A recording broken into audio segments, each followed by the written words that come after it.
Hello friends, நான் தான் உங்கள் பனு. வெல்கம் பேக் டு பனு5. இந்த கிரிக்கெட்டிங் டிப்ஸ் வீடியோவில் நம்ம என்ன பார்க்க போகிறோம் அப்படின்னா, டெக்னிக்கலாக எதுவும் பார்க்க போகிறதில்ல, கொஞ்சம் மேலே போய் மைண்ட் ரிலேட்டடாக பார்க்க போகிறோம். என்னடா கிரிக்கெட்டில் மைண்ட் ரிலேட்டட் அப்படின்னு சொல்லிட்டு நிறைய பேர் கேட்பீங்க. கிரிக்கெட்டுன்னு கேம் எடுத்துட்டாலே full and full mind related game தான்.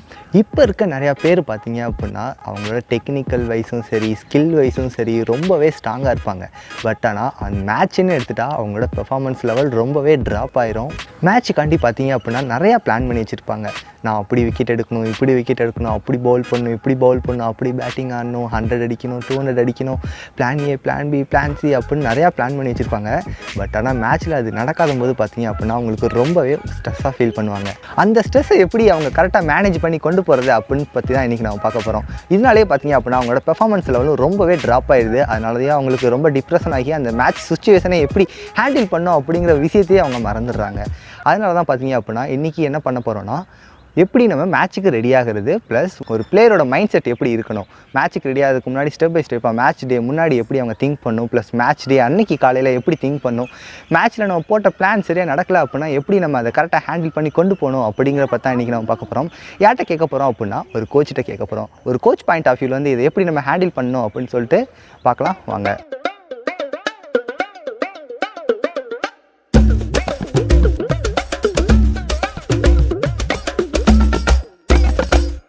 Hi friends, after long time in swing out swing பார்த்தோம். அதுக்கப்புறம் இன்றைக்கி வந்து டாபிக் வந்து பார்த்திங்கனாக்கா மைண்ட் செட்டு. கிரிக்கெட்டில் வந்துட்டு மைண்டுங்கிறது ரொம்ப இம்பார்ட்டண்ட் ப்ளே. மற்ற கேமை கம்பேர் பண்ணும்போது கிரிக்கெட்டில் வந்துட்டு மோர் ஆஃப் அ மைண்டு வரும், less of a physical activity வரும்.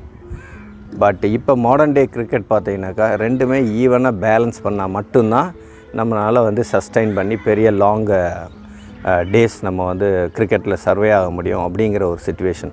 இப்போ ஓல்டன் டே கிரிக்கெட் பார்த்திங்கன்னா மேக்ஸிமம் பார்த்திங்கன்னா அவங்க மைண்டவே டிபெண்ட் பண்ணி மைண்டை வச்சு எல்லாமே ப்ளே பண்ணுவாங்க. டெக்னிக் இருக்கும், அந்த டெக்னிக் வச்சுட்டு அவங்க ஸ்ட்ரெஸ் ரிலீஃப் கிடைக்கும். ஸோ அதுக்காக தான் நம்ம வந்துட்டு ஃபுட்பால், ஹாக்கி இதெல்லாம் வந்து இதுக்குள்ளே கொண்டாடுறோம். ஓகே, கம்மிங் டு த பாயிண்ட்டுக்குள்ளே வருவோம். நம்ம மைண்டை வந்து ரெண்டு விதத்தில் நம்ம பிரிச்சுக்கலாம். ஃபிசிக்கலி ஒரு செட்டு, மைண்டுங்கிறது ஒரு செட்டு. மென்டலாங்கிறது மைண்டாக மென்டலாக நம்ம எப்படி டியூன் பண்ணிக்கிறது before match, after match and in the match. இது மூணாக நம்ம பிரிச்சுக்கலாம். Before, in the match, after match அப்படின்னு நீங்கள் தனித்தனியாக எடுத்து வச்சுக்கோங்க. இப்போ நம்ம ஃபஸ்ட்டு எடுத்தோன்னா க்ரைட்டீரியா பிஃபோர் மேட்ச், அந்த ஒரு நாளைக்கு முன்னாடி அந்த மாதிரி வச்சுக்கோம். டியூரிங் த மேட்ச்சுங்கிறது மேட்ச்சு நடக்க போகுது 1 hour பிஃபோர், அந்த மேட்ச்சுக்குள்ளே சிச்சுவேஷனில் எப்படி நம்ம ஹேண்ட் பண்ணுறது மைண்டை. அப்புறம் after the match. Okay, before match பார்த்துக்கணும். 1 day பிஃபோர் நம்ம வரோம். நம்ம இட் ஸ்டார்ட்ஸ் எப்படி நம்ம ஏற்கனவே நம்மளோட சீனியர்ஸ் சொல்லியிருக்காங்க பார்த்துங்களா, நம்ம மேட்ச்சை வந்துட்டு தூங்குறதுக்கு முன்னாடியே வந்து பிளான் பண்ணிடுறோம். அடுத்த நாள் மேட்ச்சை வந்து பெட்டிலே வந்து பிளான் பண்ணிடுவோம். நாளைக்கு நான் 100 அடிக்க போகிறேன். நம்ம கண்ணை மூடி கனவு காணும் போது நம்ம 100 இப்படி அடிக்கிறோம், இந்த மாதிரி கவர் ட்ரைவ் அடிக்கிறோம், அப்படி இப்படின்னு பிளான் பண்ணிக்கலாம். அது ஒரு வகை. இது வந்து ஒரு காமனாக ஒரு வகை. டெக்னிக்கலாக நம்ம அதை எப்படி கொண்டு போகணும், இது வந்து ஒரு நார்மல் கிரிக்கெட்டருக்கு இது போதுமான விஷயம். ஆனால் once you are playing district, state, inter state, all India tournament, அந்த மாதிரி பெரிய லெவலில் இருக்க கேமை கொண்டு போகணும் அப்படிங்கிறத பற்றி தான் நம்ம பேச போகிறோம். இப்போ நான் சொல்கிறது எல்லாமே என்னோடய எக்ஸ்பீரியன்ஸ்லேருந்து நான் சொல்கிறேன். நான் nothing but full and full என்னோடய எக்ஸ்பீரியன்ஸ். நான் எப்படி இந்த மேட்சஸ்லாம் அந்த ஃபேஸ் பண்ணேன் அப்படின்னு. இப்போது ஒரு நெக்ஸ்ட் டே ஒரு மேட்ச் இருக்குது. லைக் ஃபார் எக்ஸாம்பிள் நம்ம வந்து ஒரு டிஸ்ட்ரிக்ட் அகைன்ஸ்டாக விளையாடுறோம், ஒரு பெரிய டிஸ்ட்ரிக்ட் அகைன்ஸ்டாக விளையாடுறோம். நான் எப்படி பிளான் பண்ணுவேன், ஃபஸ்ட் எடுத்த உடனே against whom you are playing அப்படிங்கிறத மைண்ட் செட் பண்ணிக்குவேன். ஓகே, அந்த டீமுக்கு அகெயின்ஸ்டாக, நமக்கு அகெயின்ஸ்டாக அந்த டீமில் யாரெல்லாம் விளையாடுறா, எனக்கு யார் காம்படிட்டர், ஆப்போனண்ட், அது ஒரு பிளான் பண்ணி வச்சுக்குவேன். பிளான் பண்ணி வச்சுட்டு அதுக்கப்புறமேல் நம்ம வந்து கிரவுண்டுக்கு போவோம். எந்த கிரவுண்டில் விளையாடுறோம், அந்த கிரவுண்டு நமக்கு ஹோப்ஃபுல்லாக இருக்குமா, அந்த விக்கெட்டு நமக்கு ஹெல்ப்ஃபுல்லாக இருக்குமா, அப்புறம் நம்ம எந்த ஊரில் விளையாடுறோம், இது எல்லாமே வந்து மைண்டில் போடக்கூடிய விஷயங்கள். இது எல்லாமே நம்மளோட பெர்ஃபார்மன்ஸுக்கு ஆடட் ஃப்ளேவர் ஆகக்கூடிய விஷயங்கள். இதை நம்ம வந்து சரியாக திங்க் பண்ணி வைக்கலை அப்படின்னால் நம்ம வந்து மாட்டிக்குவோம். இதுக்கு ஒரு சின்ன எக்ஸாம்பிள் நான் சொல்கிறேன். நம்ம எப்போதுமே இந்தியன் டீம்லேருந்து சொன்னால் தான் உங்களுக்கு புரியும். ஃபார் எக்ஸாம்பிள், இந்தியன் டீம் வந்து ப்ராக்டிஸ் பண்ணுது. they are going to play against Australia. Of course Sachin Tendulkar வந்துட்டு ப்ராக்டிஸ் பண்ணுறாரு. நாங்கள் வந்து ஸ்டேட் கிரிக்கெட்டர்ஸ்லாம் அவங்களுக்கு இந்தியன் டீமுக்கு bowling போடுறதுக்காக போகிறோம். அப்போ சச்சின் வந்துட்டு he was scratching the wicket.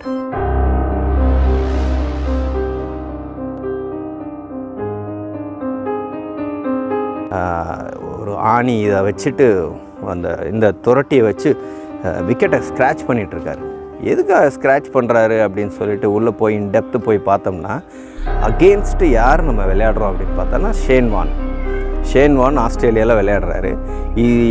வேர்ல்டுக்கே தெரியும் ஷேன் வான் எவ்வளோ பயங்கரமாக டேர்ன் பண்ணுவார் அப்படின்னு. ஸோ அந்த டேர்னை ஹேண்டில் பண்ணுறதுக்காக அவர் அந்த மாதிரி விக்கெட்டை ஸ்க்ராட்ச் பண்ணி அந்த 1 வீக் ப்ராக்டிஸ் செஷனை வெறும் லெக் ஸ்பின்னர்ஸ் மட்டும் வர வச்சு, நல்லாவே தெரியும் டெஸ்ட் மேட்ச் விளையாட போகிறோம், Shane Warne is going to bowl almost 50% of the innings அவர் தான் போட போகிறாருங்கிறது நல்லாவே தெரிய வருது. ஸோ அதை பிளான் பண்ணி 5 days பிஃபோராகவே ஸ்க்ராட்ச் பண்ணி அதுக்கான ப்ராக்டிஸ் பண்ண ஆரம்பிக்கிறார். ரெண்டையுமே ப்ராக்டிஸ் பண்ணுறாரு. அஃப்கோர்ஸ் நிறையா வந்து ஷேன் வானுக்காக ப்ராக்டிஸ் பண்ணுறாரு. இதுதான் சொல்கிறது பிஃபோர் மேட்ச்னு நான் சொல்ல வரேன். பார்த்தீங்களா, இதுதான் இந்த பிளானிங்கு. சச்சின் டெண்டுல்கர் வந்து ஆல்மோஸ்ட் 15 years அண்ட் அபவ் அந்த மாதிரி ஒரு கேரியரை வந்து இவ்வளோ பெரிய கேரியரை கொண்டு போனதுக்கு காரணம் வந்துட்டு இந்த பிளான், பிஃபோர் மேட்ச் பிளான் க்ளீனாக பிளான் பண்ணி வச்சுருக்காரு. யார் அகென்ஸ்டாக போடுறோம், நம்ம விளையாடுறோம், அவன் யார் பவுலர் இருக்கான், அந்த பவுலருக்கு ப்ராக்டிஸ் பண்ணுறாங்க. எவ்வளோ பிளான் க்ளீனாக இருக்குது பாருங்கள். ஸோ பிளான்டில் இது விக்கெட்டை நோண்டி அதில் bowling போட விட்டு அவன் அதில் விளையாடுறான். ஸோ அதில் சச்சின் அவர் விளையாடும் போது பார்த்திங்கன்னா அவருடைய எபிலிட்டி வந்துட்டு பர்ஃபார்மன்ஸு அந்த மேட்ச்சில் பார்த்திங்கன்னா பயங்கரமாக இருக்குது. அதே மாதிரி தான் நம்ம இந்தியாவில் விளையாண்ட எல்லா பெரிய கிரிக்கெட்டர்ஸையும் பார்த்திங்கன்னா இந்த மாதிரி வந்து ஒரு பிளான் பண்ணுவாங்க பிஃபோர் மேட்ச் அப்படின்னு. அதே மாதிரி பிஃபோர் மேட்ச்சு அது முடிஞ்சது. பிஃபோர் மேட்ச் எப்படி பிளான் பண்ணோம் அப்படிங்கிற பாட்டோம். அடுத்து வந்து அந்த பிஃபோர் மேட்ச்சில் உன்னோட கிட்டையும் பார்த்துக்கணும். நம்ம நாளைக்கு மேட்ச்சுக்கு என்னெல்லாம் தேவைப்படும், இந்த கிரவுண்டில் விளையாட போகிறோம், இது வந்து கோல்டு கிரவுண்டு, அதாவது லைக் நார்த்தெலாம் போனீங்கன்னா ரொம்ப கோல்டாக இருக்கும். ஸோ ஸ்வெட்டர் எடுத்து வச்சுக்கணும். அதே மாதிரி சவுத்தில் பார்த்தீங்கன்னா சன்கிளாஸ் எடுத்து வச்சுக்கணும், அப்புறம் க்ரீம் எடுத்து வச்சுக்கணும். இதெல்லாம் சின்ன சின்ன விஷயங்கள் தான். அது என்ன ஆகுனா மேட்ச்சில் வந்து உன்னை இரிட்டேட் பண்ணும். ஐயோ சன்கிளாஸ் கொண்டாடலையே, க்ரீம் போடலையே, கேப் போடலையே, டிஷர்ட்டை கரெக்டாக பண்ணலையே, 2 டிஷர்ட் எடுத்துகிட்டு வரலையே, டவல் எடுத்துகிட்டு வரலையே, இந்த மாதிரி விஷயங்கள்லாம் என்ன பண்ணணும்னா பிஃபோர் டேலேயே வந்து எடுத்து வச்சுட்டு மைண்டை செட் பண்ண ஆரம்பிச்சிடணும். ஸோ இதெல்லாம் உன்னோட திங்ஸ் எப்படி ப்ராப்பராக மெயின்டைன் பண்ணுறது, இந்த விஷயங்கள்லாம் பிஃபோர் டே முடிஞ்சிடணும். மேட்ச் டேஸில் போய் இதெல்லாம் கொண்டு வச்சிங்கனாக்கா யூ வில் கெட் டிஸ்டர்ப்டு. உன்னோட பெர்ஃபார்மன்ஸ் வந்து அங்கே இதாகாது. கிரிக்கெட் வந்துட்டு அந்த ஃப்ராக்ஷன் ஆஃப் செகண்டில் பண்ணுற தப்பு தான். ரிக்கவரிங்கிறது ரொம்ப கஷ்டமாயிடும் கிரிக்கெட்டில். அஃப்கோர்ஸ் பவுலருக்கு ரிக்கவரி கிடைக்கும், பட் பேட்ஸ்மேனுக்கு ஒரு சின்ன டிஸ்ட்ராக்ஷன் இருந்தால் போதும். ஃபார் எக்ஸாம்பிள் டிஷர்ட்டை வந்து இன் பண்ணுறதுக்கு போல் வெளியே தொங்க விட்டோம் அப்படின்னு வச்சுக்கோங்களேன். இவன் இப்படி ஆடுறான், அப்போ ஹேண்டில் வந்து டிஷர்ட் மாட்டிக்கிச்சு அப்படின்னா முடிஞ்சிச்சு. அந்த சின்ன தப்பு தான். அந்த சின்ன தப்பில் என்ன ஆகும், காட் பிஹைண்ட் ஆகிடும். ஸோ அதனால் கிரிக்கெட்டர்ஸ்க்கு வந்து அதுவும் மெயினாக பேட்ஸ்மேனுக்கு வந்து சின்ன மிஸ்டேக் பண்ணால் கூட யூஆர் அவுட். பெவிலியனில் போய் உட்காந்து மேட்ச் வேடிக்கை பார்க்க வேண்டியதான். நான் ரொம்ப கேர்ஃபுல்லாக இருக்கணும். அதனால தான் சொல்கிறது இந்த விஷயங்கள்லாம் ரொம்ப கேர்ஃபுல்லாக இருக்கணும் அப்படின்னு. அப்புறம் இந்த மைண்டு அப்படின்னு சொல்கிறோம். இந்த மைண்டை வந்துட்டு மற்ற கேம் பார்த்தீங்கன்னாக்கா ஒரு 15 minutes இருக்கும், 30 minutes இருக்கும், 40 minutes இருக்கும், 45 minutes இருக்கும். அந்த டியூரேஷனில் கேமே முடிஞ்சு போயிடும்.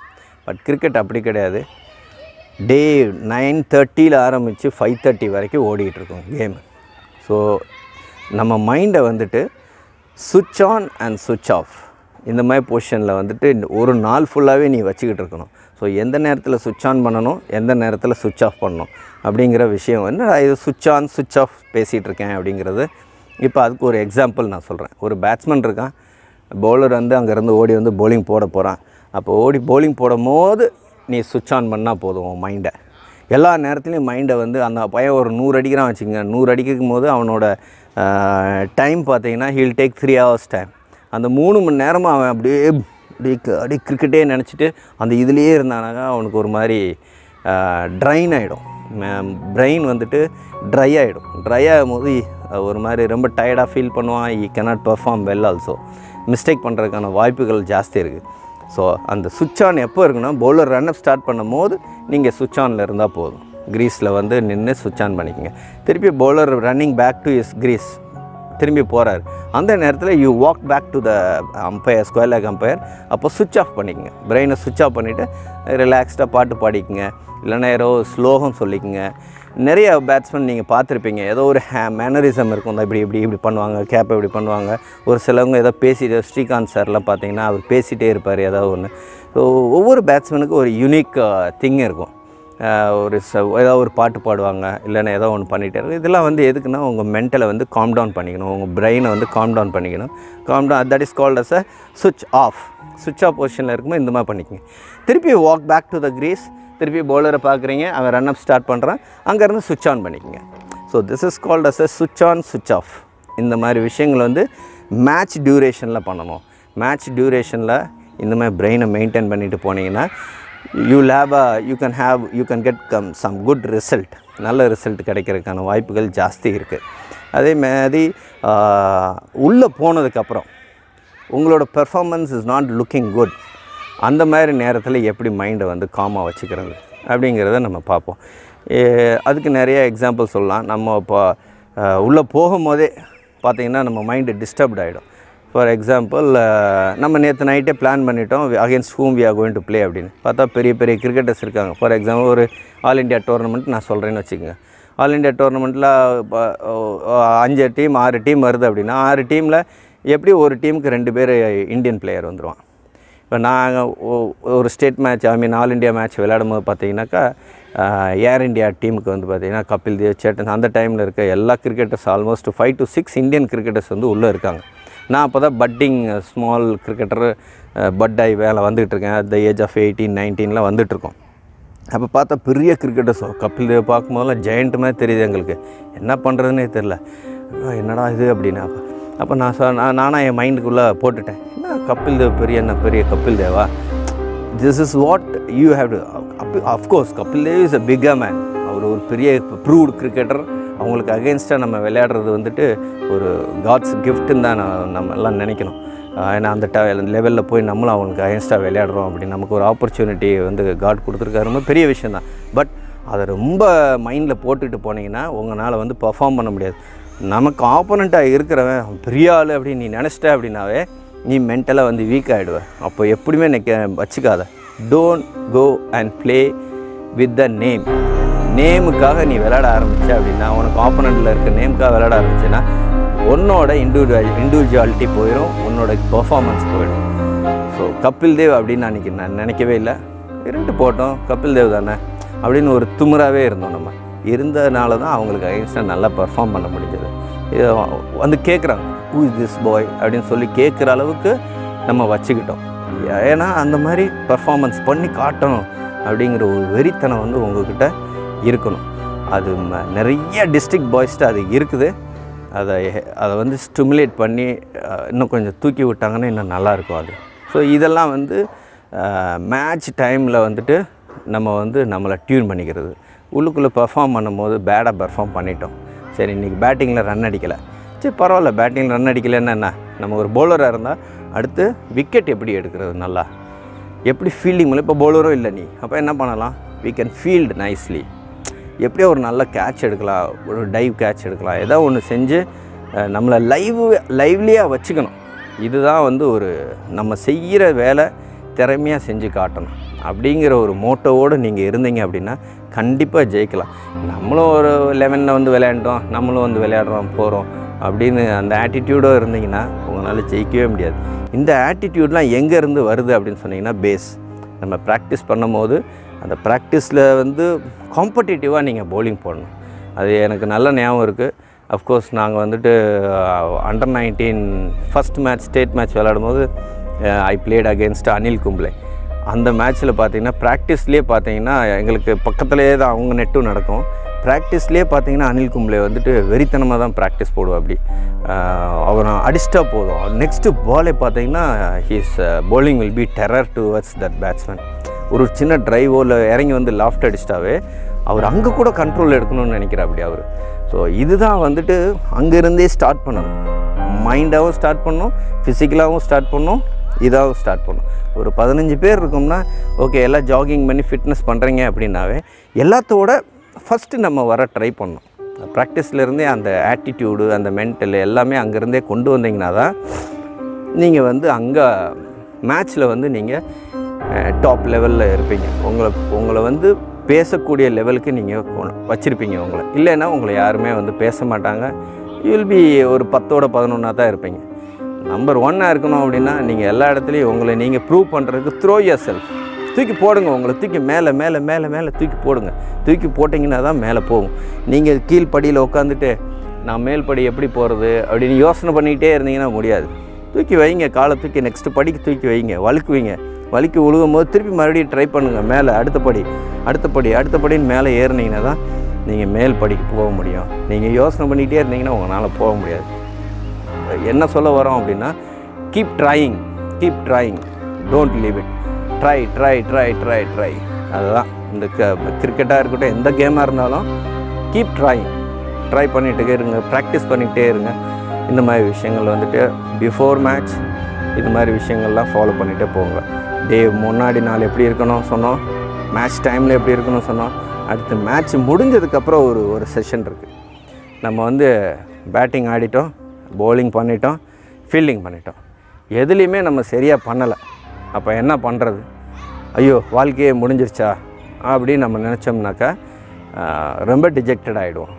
அப்படி நினைக்கக்கூடாது. அப்படி நினைக்காம எங்கே இடத்துல நம்ம தப்பு பண்ணணும் அப்படின்னு ஒரு அனலைஸ் பண்ணுங்கள். ஸோ ஒரு சின்ன தப்பு எங்கேயோ டே 1லையோ இல்லைன்னா முன்னாடி நாளோ ஏதோ ஒரு சின்ன தப்பு பண்ணியிருப்போம். அந்த தப்பு தான் வந்து அப்படியே உங்களை ஆட் பண்ணி கொண்டு போய் அன்றைக்கி டே ஃபுல்லாகவே வந்து பெர்ஃபார்ம் பண்ண விடாமல் செஞ்சுருக்கோம். ஸோ எந்த இடத்துல தப்பு பண்ணீங்கிறத அனலைஸ் பண்ணுங்கள். அதை விட்டுட்டு நீங்கள் ஃப்ரஸ்ட்ரேட் ஆகி அப்படியே எல்லாத்தோடையும் எரிஞ்சு விழுந்துட்டு அந்த மாதிரிலாம் இருக்கேன். Try to keep yourself calm ஆகிட்டு எந்த இடத்துல நம்ம தப்பு பண்ணோம் அப்படின்னு அனலைஸ் பண்ணுங்கள். அந்த அனலைஸ் பண்ணி அந்த தப்பை எடுத்துகிட்டு வந்து நெக்ஸ்ட்டு 1 வீக் டைம் இருக்கும்போது அந்த தப்பை அந்த 1 வீக் டைமில் வந்து ப்ராக்டிஸ் பண்ணுங்கள். Practice makes a man perfect.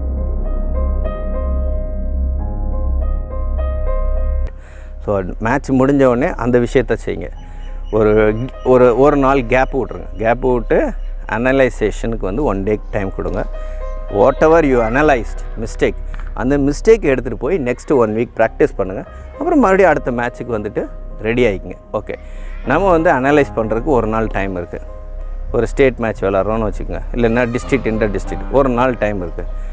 ஒரு நாளுக்கு அடுத்து இன்னொரு மேட்ச் இருக்குது, இல்லைன்னா அடுத்த நாளே வந்து மேட்ச் இருக்குன்னா அதுக்கு தகுந்த மாதிரி நீங்கள் வந்து உங்கள் மைண்ட் செட் பண்ணிக்கோங்க. ஃபார் எக்ஸாம்பிள் 1 வீக் டைம் இருக்குன்னா 1 டே டைம் எடுத்துக்கங்க அனலைஸ் பண்ணுறதுக்கு. 1 டே தான் டைம் இருக்குது, நெக்ஸ்ட் டே மேட்ச் இருக்குன்னா 1 hour எடுத்துக்கங்க அனலைஸ் பண்ணுறதுக்கு. அனலைஸ் பண்ணிங்க, அன்றைக்கி நைட் ஃபுல்லாக ஒர்க் பண்ணுங்கள், அதில் மைண்டில் ஒர்க் பண்ணுங்கள். நெக்ஸ்ட் டே மேட்ச்சில் போடுங்க. அந்த விஷயத்தை போட்டிங்கன்னா கண்டிப்பாக வந்து உங்களுக்கு சக்ஸஸ்ஃபுல்லாக இருக்கும். So this is what how you are going to approach towards the match. So this is called mentally அப்படின்னு சொல்லுவாங்க. ஸோ இந்த மென்டலிங்கிற விஷயம் வந்து ரொம்ப ரொம்ப முக்கியமான விஷயம்.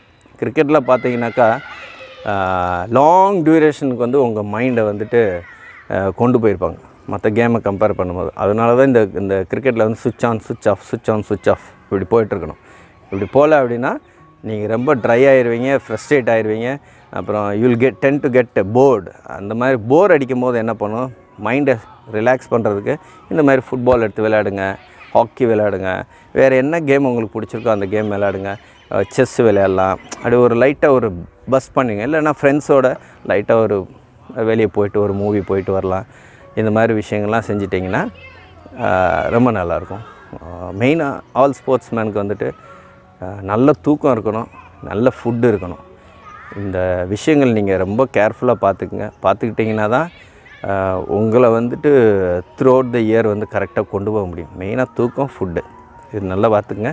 அப்புறம் உங்களோட சர்க்கிள் நல்ல ஃப்ரெண்ட்ஸோடு சேர்ந்து நல்ல விதமாக வச்சுக்கிட்டே இருந்தீங்கன்னாக்கா நீங்கள் லைஃப் லாங்காக வந்துட்டு you can stay in this game, beautiful game which has a physical activity as well as a mind activity. Thank you.